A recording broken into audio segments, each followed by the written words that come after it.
Okay, welcome back to my outdoor shop. This is what we have, so this is what we're doing. Um, I'm going to go through the process again of how to make my signature bar stools. I don't have a bar stool completed right now to show you, but you'll see before the video is over. We start with 2x6s. I do have some finished components, some legs, um, but I'll show you the process. And I have seat slats over here. Those are nice. And a few other components, and we'll go through the whole process. Stick around. Okay, the very first step, you take a 2x6. I have a 12-footer here.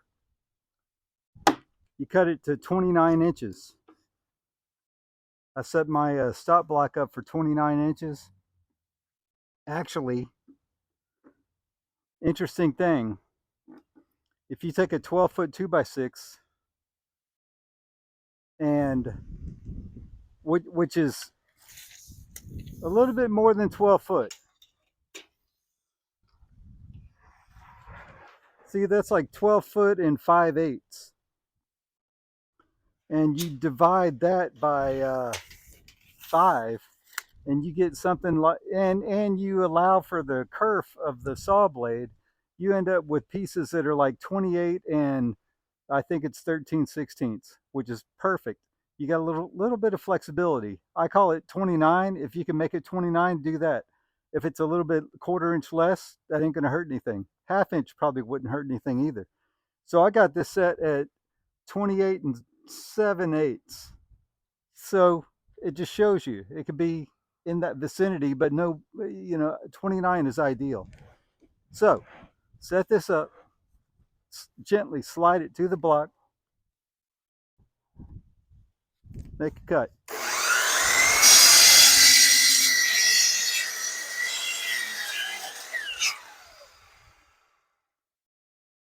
You need 4 legs for one bar stool. This will represent 2 legs. I'll worry about those later.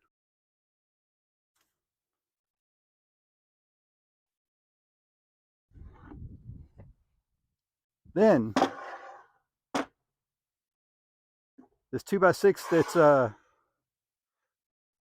29 or so, what we're going to do is rip it in half. Spool's out. And I want to make one cut that cuts 2 pieces perfectly. So I'm going to fiddle with it until I dial it in real good.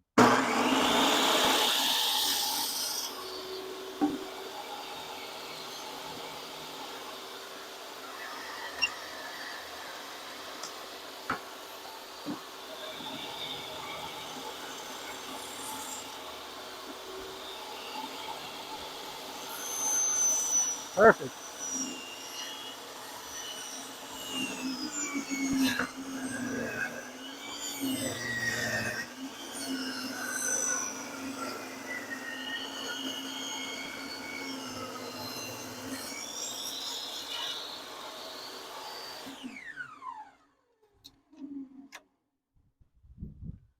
And we will, for one bar stool, we will have a second 2x6 that we rip to make. So here we have 2 legs. We're going to make 4 legs altogether, but I don't need to show you every cut. Now, we're back at the chop saw. Set the miter gauge to 8 degrees.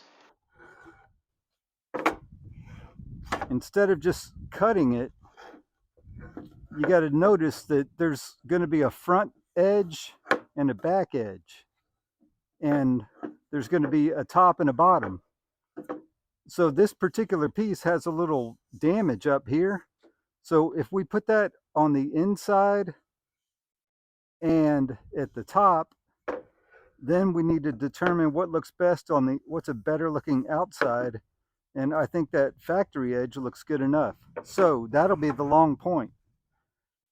Before you cut all your legs, you got to glance at that. You don't need to dwell on it too much, but figure out a top and a bottom and figure out a front and a back. And what I do, I put that shadow line, it's kind of sunny to see, but I'll put the shadow line, I'll put the saw blade right on this edge, and I'll just cut it.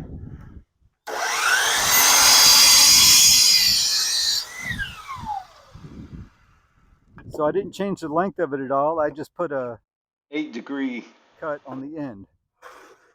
And same with this other piece. Actually, top and bottom, yeah, it's the same kind of thing. That'll be the top, this will be the bottom. So I'm good with the same. I like this face to be out and this face to be in.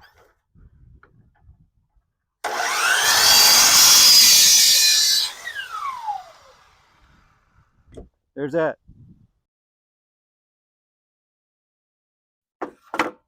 So with some of the leftover 2x6 ripped in half, and again, this measures approximately 2 3/4. We need a mid stretcher, which is 9 5/8.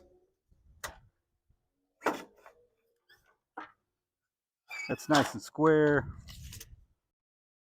So there's 9 5/8.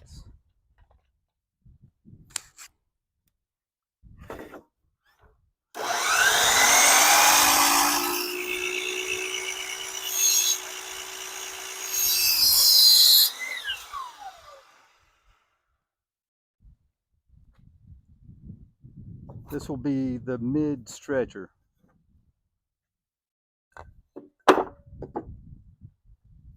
Now we need two 2x4s, 10 inches. And I am going to set up a stop block.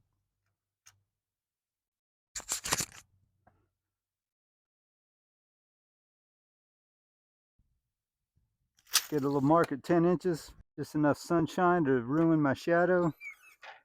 I will set up a stop block. I'm setting up one that has a little, it's one of these legs that has a 8-degree bevel or miter on it.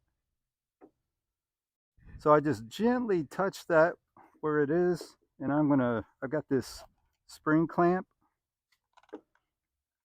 It's just a down and dirty stop block, real quick. Then slide it over till it just touches.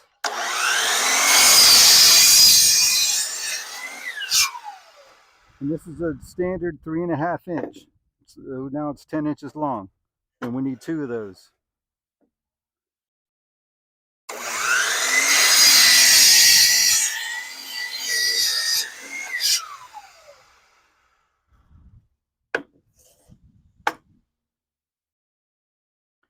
And while we're at it, we need 2 2x4s 14.5 inches for the seat supports. I have the stop block set up again.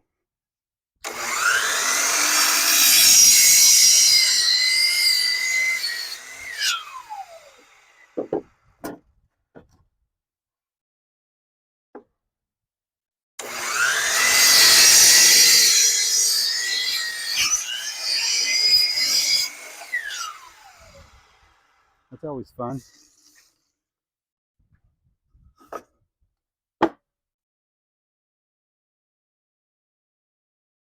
Here's my pattern for the seat, and it needs 2 45-degree cuts on here. I'm once again going to dial in that stop block so I can make this cut. Kind of about there.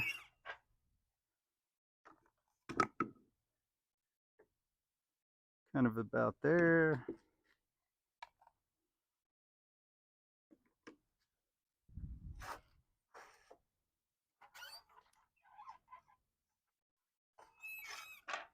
Let's see what that looks like.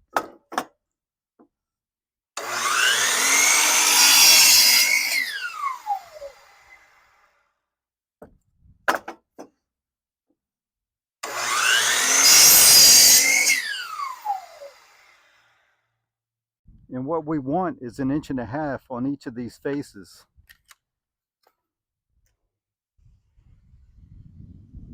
That's just under. That's just under. This is perfectly, it's like a 32nd less than 1.5 inches.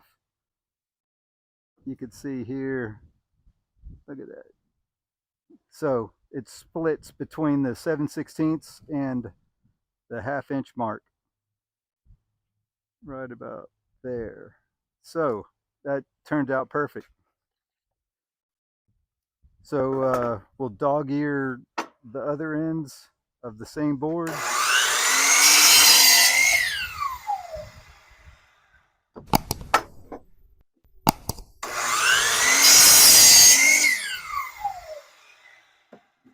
And we'll do the same to the next one.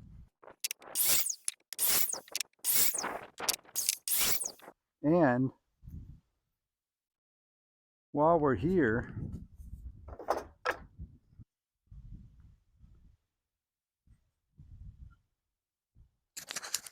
then I will take my pencil and mark my pattern.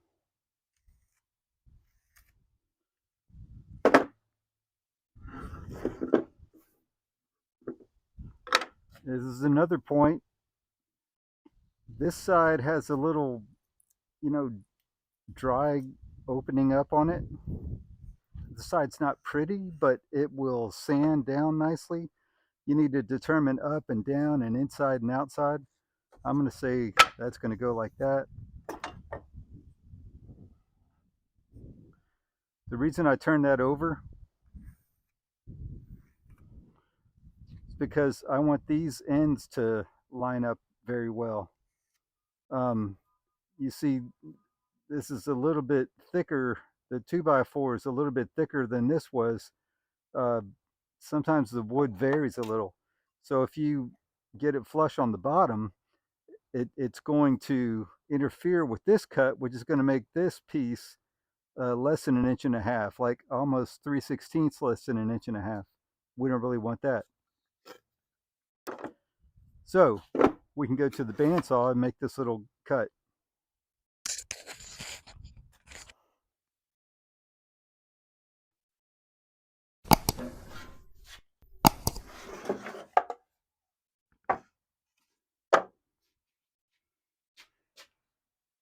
I've got my vacuum hooked up to it. Even though it's a little dusty, I just cut a lot of material, um, a lot more of these, enough to make 10 bar stools. So it's a little dusty, but that ain't so bad.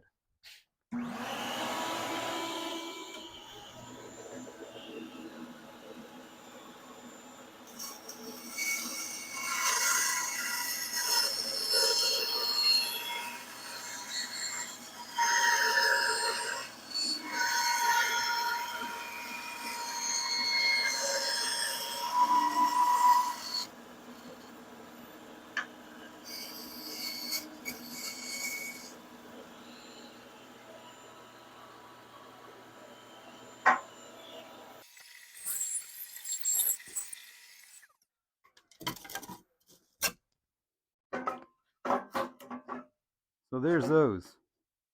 Looking good. So here are all the components for the bar stool. 4 legs, uh, 2 stretchers, which will have between them 1 mid stretcher, and then 2 seat supports, and 13 seat slats, which are just 1x2s. Or you could take 1x6 and cut them down. If you buy more than 1x6 is the most efficient wood, uh, most bang for your buck. I personally wouldn't buy 1x2s, but what I do is I use a 1x6 and I rip it down. So, anyways, that's how I do it, 1x6. And these I already routed with a 3/16 round over. I need to apply 3/16 to all of these and all of these. But on these, I like to put a 1/4 inch. It's a little bit more softer curve, and it's underneath the bar stool. If you ever pick it up to move it, that's where you grab it, and that's where you feel it, underneath here. So I've got 2 routers set up, one with the 1/4 inch bit, and I only do the bottom.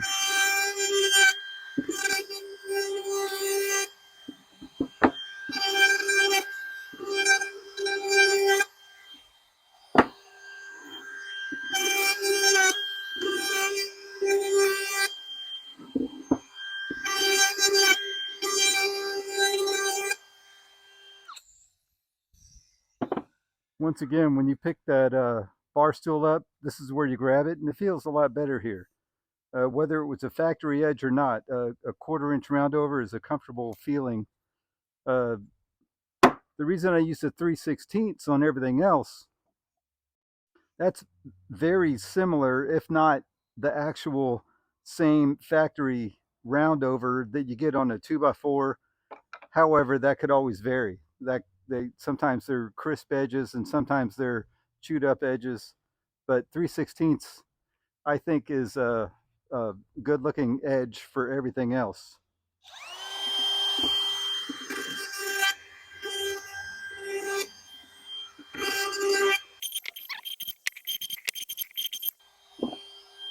One thing I wanted to show you on the legs,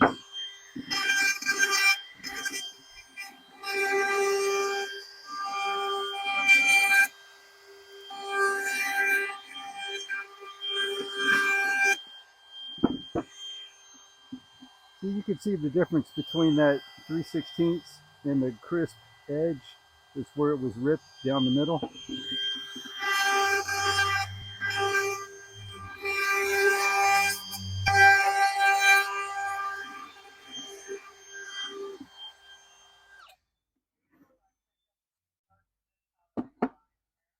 I also pass the router on these edges and I'm going to pass it across here too. And what I found, because if that hits the concrete, that could chip this edge. But if you round it over with the router, it makes it less likely to chip or splinter if it gets drug on anything. So I lay this in a horizontal position, and even though this is on a miter, I keep the router body itself level with the base plate vertical, and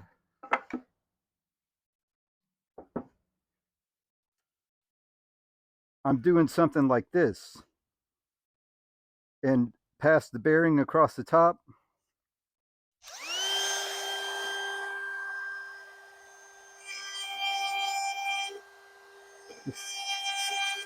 That's about it.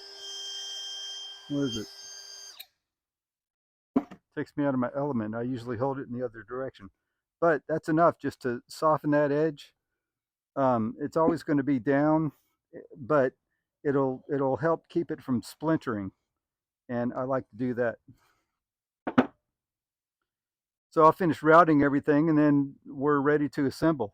It's all rather simple, but when you're making 10, you gotta, get longer pieces. Another thing I like to do when I'm making 10, I end up with a lot of scraps from all my various jobs. And if it's a particular dimension, I'll bring it home and hang on to it for times like this.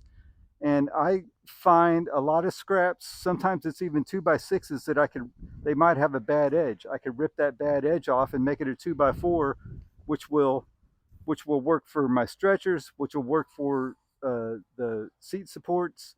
Um, it's a good way to make do to repurpose some scrap material.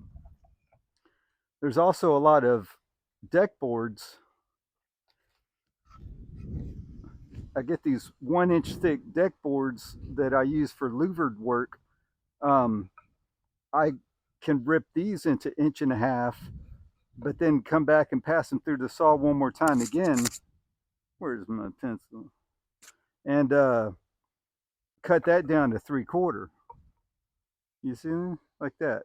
And that's exactly what I did. This was a deck board. I ripped it down, but I save a lot of scraps and try to reuse them on their smaller components on these bar stools. So anything 16 inches or smaller, I can find a use for it. 16 inches or larger, that is. Okay, it's time for the first assembly phase. And as I lay this down, we're going to have the good faces going down. So I see this is a little uglier, so I'll put the good face down and it's up.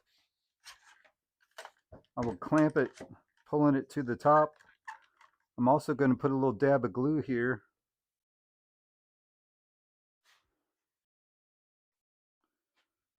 That'll do wonders. I've got these legs over here separated in left and right format. I try to find two that look like pairs. The way I told you about inside and outside earlier, this has a bad edge here. I don't want that on the outside. I want it on the inside. So the good sides are up. So they're going to go over like this. This jig is a wonderful jig. I'm going to have to make a video one day about the details of that jig. But it holds the seat support in the position. It holds the legs in a position in a fixed location to where they're all, if I slide the seat support to the top and I slide the legs to the bottom, and that that means the overall height is always going to be identical. And when I clamp the legs to the sides here, it keeps my legs at 8 degrees, looking nice and level across the bottom on the same plane. So I clamp both legs into place, and then I drill a few screws, drill a few holes for the screws.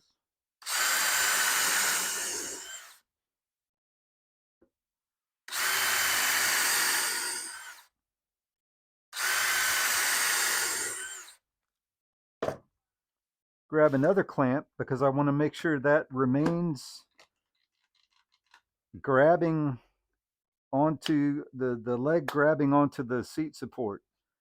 I notice if I don't clamp this and I drive the screw, they could separate a little bit. So I like to clamp them.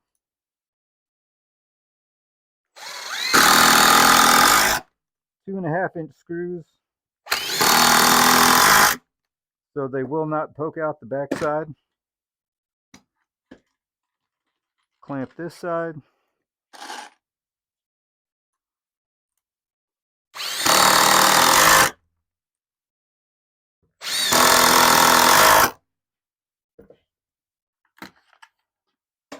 That's it for this. Take all my clamps off.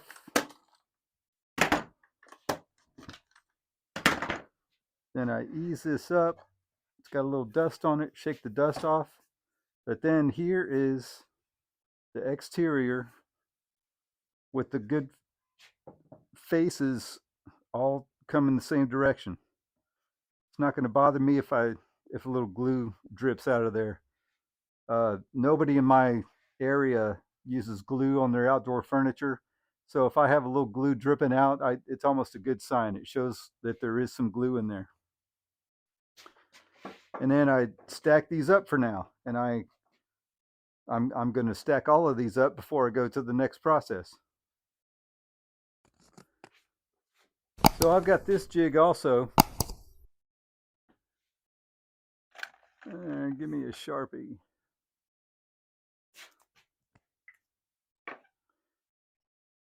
I could just hook this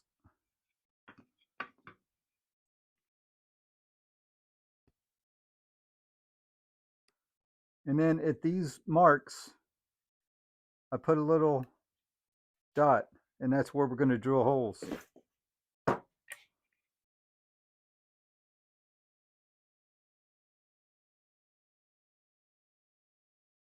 And that's dead center from the left to right. There was one of these mid stretchers that will go here. So those holes will be the screw holes connecting that. So let's drill those real fast.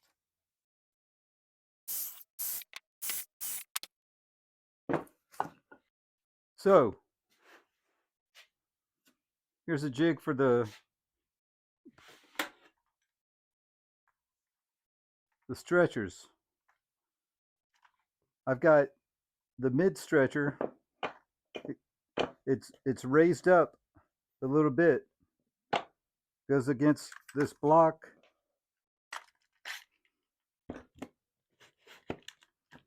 Little gentle pressure.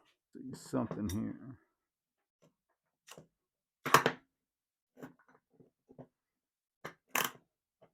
Well,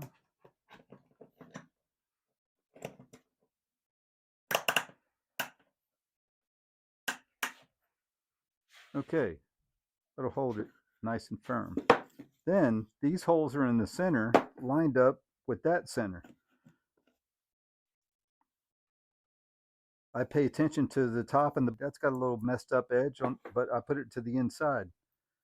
And then, oh, and I need to put a little glue.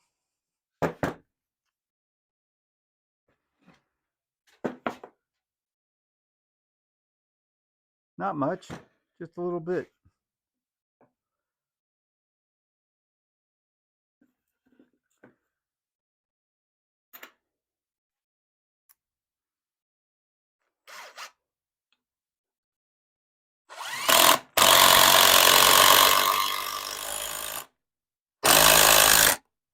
There.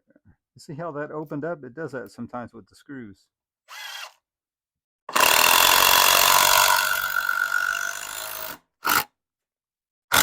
But I can look here on the side and see that it's very well connected securely. Same thing here, a little glue.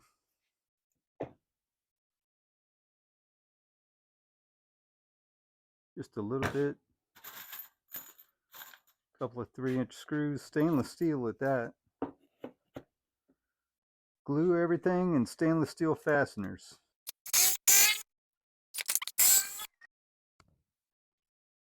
Okay, here's another nifty little jig.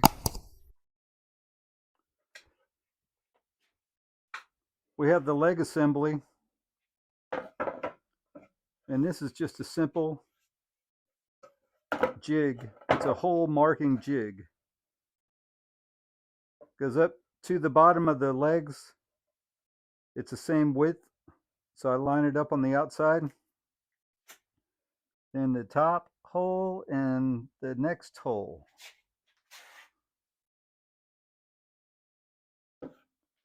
That's where I'm going to drill 4 holes.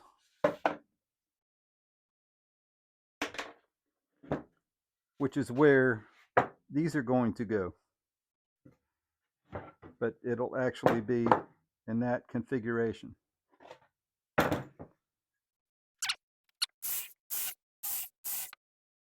Okay, next thing.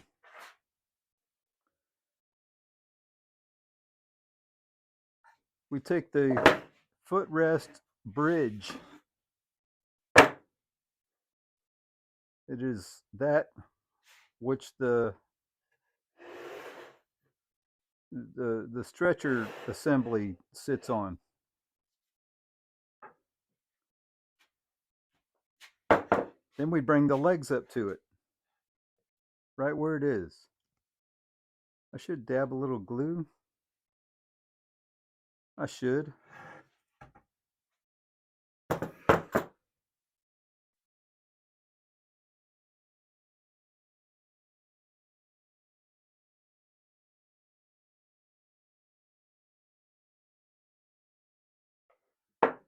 How about that?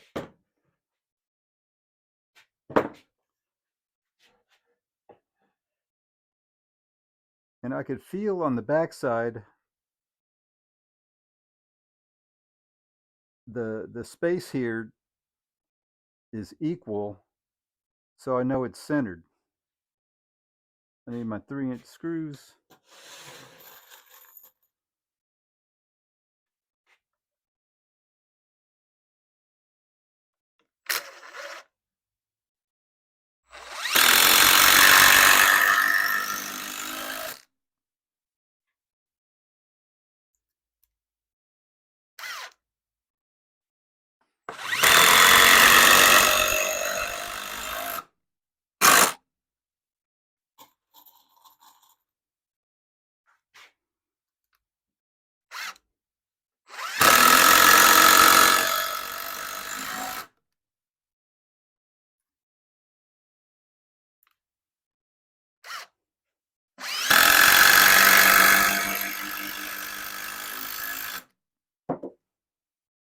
We could spin it around.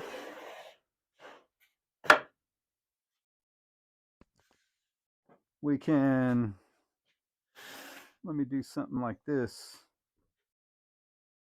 to get a little glue on there.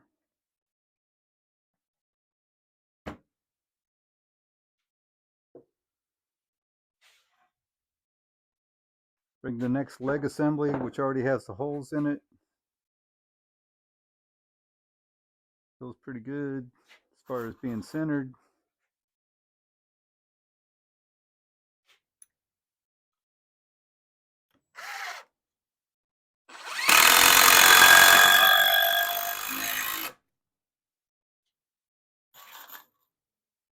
All looking good.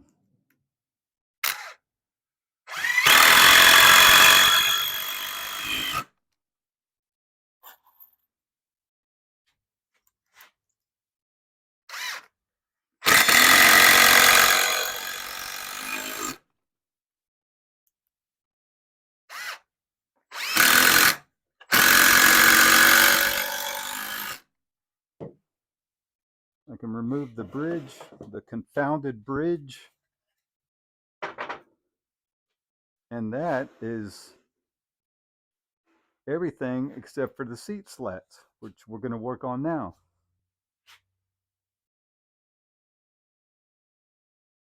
Okay, here's the thing I like to do on the seat slats. I have to drill a hole 3/4 of an inch from the end. I'm making these particular bar stools with no overhang. A lot of times I do it with a 1/2 inch overhang.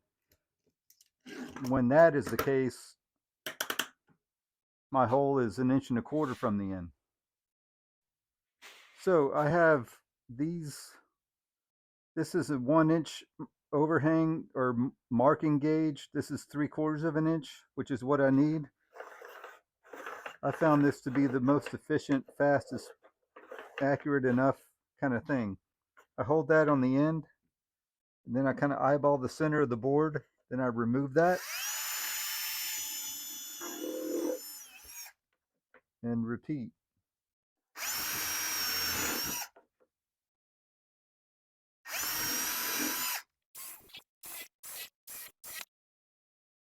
Okay, now I have all my holes drilled. The next step is, it's only 13 seat slats. Sometimes I have, a lot of times I have like 30 or so on my chairs that I make. So they just land where they land, unless one of them looks like an oddball. But because it's only 13, I try to make them look like fade from light to dark. That's my typical thing I like to do.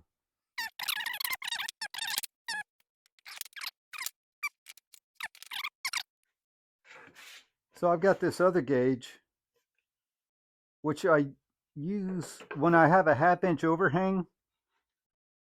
I clamp this on here, slide this to the edge, and then when it's all done, it leaves me with a nice 1/2 inch overhang. But this time I'm doing no overhang, but I'm bringing this jig into play because it has some pencil marks of where the center seat slat goes. So I marked the center. I flip it over to this side, mark the center here. That always comes in very handy. There's an order that these go in, and need my 2-inch screws.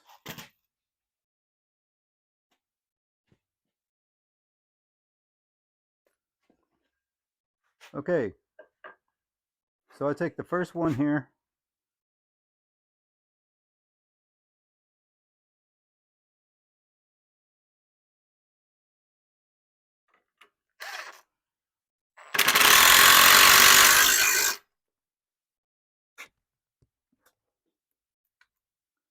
Flush on the outside, and right at the edge of that 45.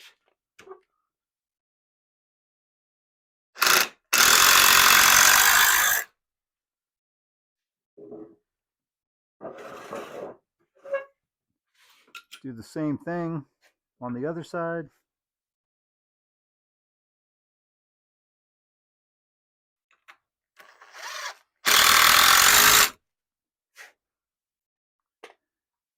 Everything lines up very well. If it doesn't line up very well,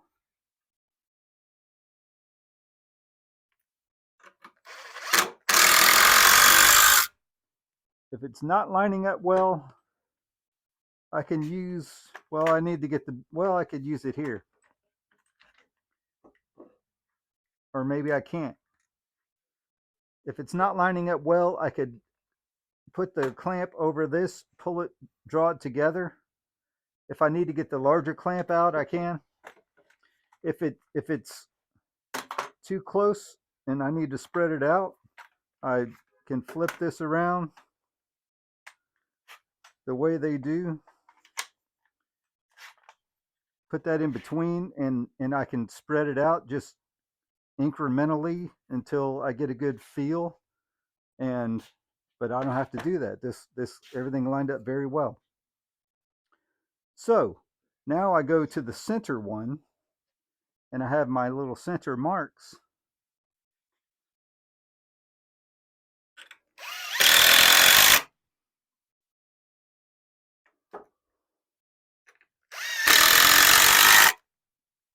And then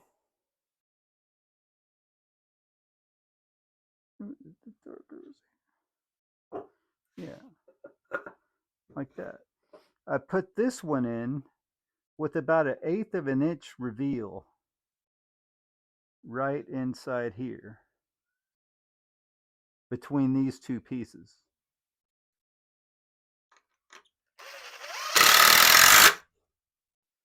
And I look down here and I could see that it's a parallel gap. And then these, I eyeball it to see that these 3 gaps are the same.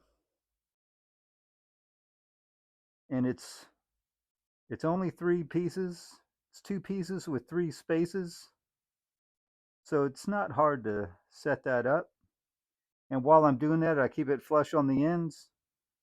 And they all look very good right there. So I put some pressure so it doesn't move. I come back to this one again.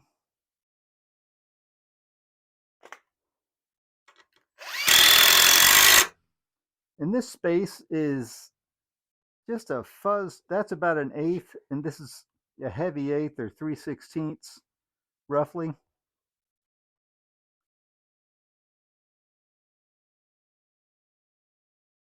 Do the same thing on this side.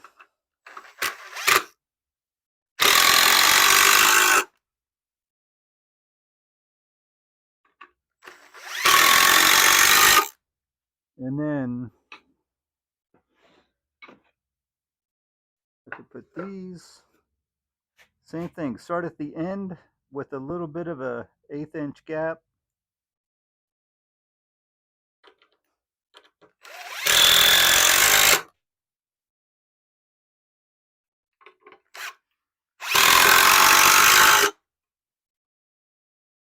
And then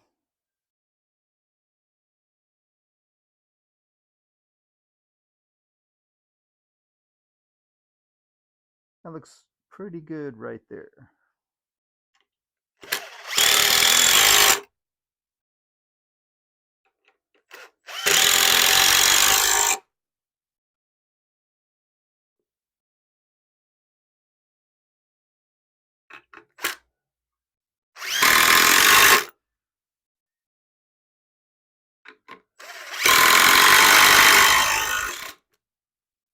That screw just broke. I have to worry about that at some point. Okay, then I lay it down.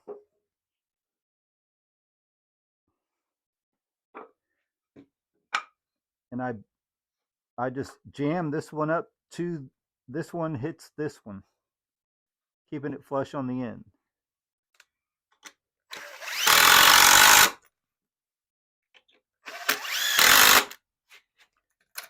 And then I can tilt it a little this one butts up to this one.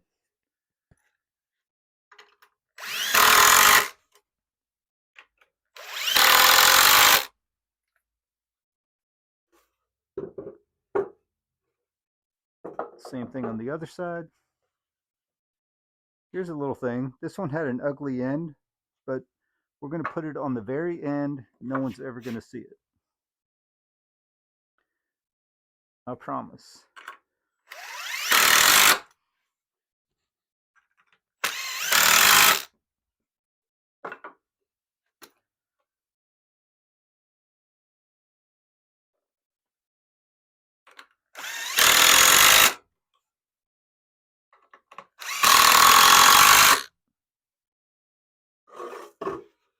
There you have it.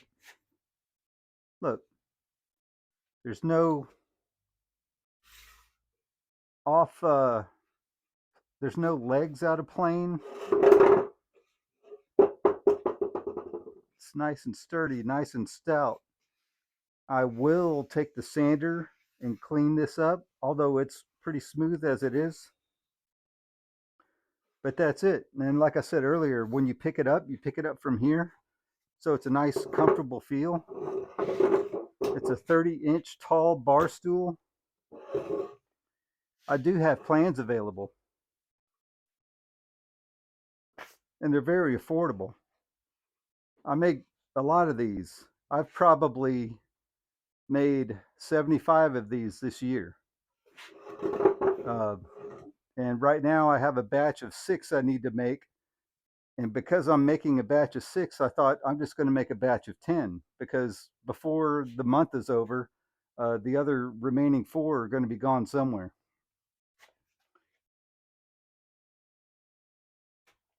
And that's it. That's my standard bar stool. It's nice and flush. I'm going to put my little brand over here with my logo, my crown logo. It's just a thing I do. And, you know, it's not a piano, but right here I see a knot. But for the most part, you won't see that.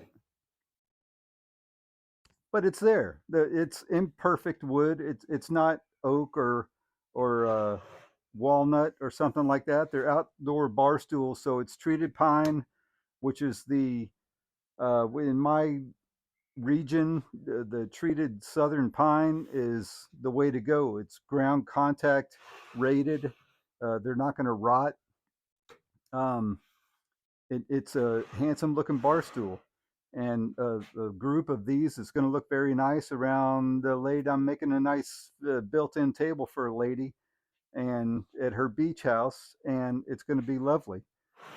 It's a comfortable fit. It's a comfortable size, especially if you have a 42-inch countertop. Once again, plans are available. I've been working with a guy to make some nice plans. If I knew how to do the SketchUp, I would have done this a long time ago. But the SketchUp throws me for a loop. And this guy I found does an amazing job. So please check out the website that shows the plans. If you're interested, buy a set of plans. They're in the $10 range.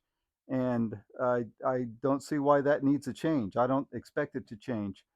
Um, but it's a good little project. And it has a material list, a cut list. It has a full description of what steps to take. And the video that I'm putting out now is also a very full description. I didn't want to. One of the things I'm trying to work on is not having shots that you speed through. I'm trying to show meaningful shots without being too repetitive. So um, let me know how that went also. I hope it improves. I hope I'm improving everything that I do, whether it's my video work or my carpentry. I'm always looking to improve, and you know, practice makes perfect. So thanks again for staying tuned, and we'll see you on the next one.